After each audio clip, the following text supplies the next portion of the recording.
Start. Good morning, everyone. My name is Shivansh Day.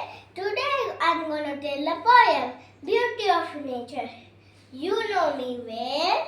I am rain. I am source of the water, one of the main. I am your friend.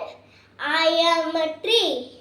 I am home for birds and bees.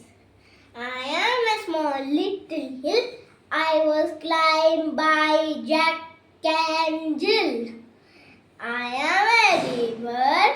My water is cool. I am like a big pool. I am a mountain, big and small.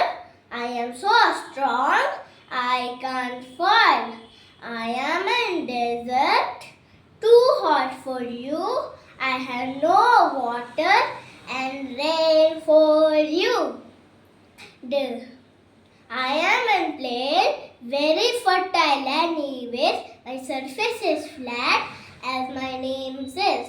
The appealing greenery is everywhere, like the curtains like a cloud in the atmosphere. I am nature, so much fun.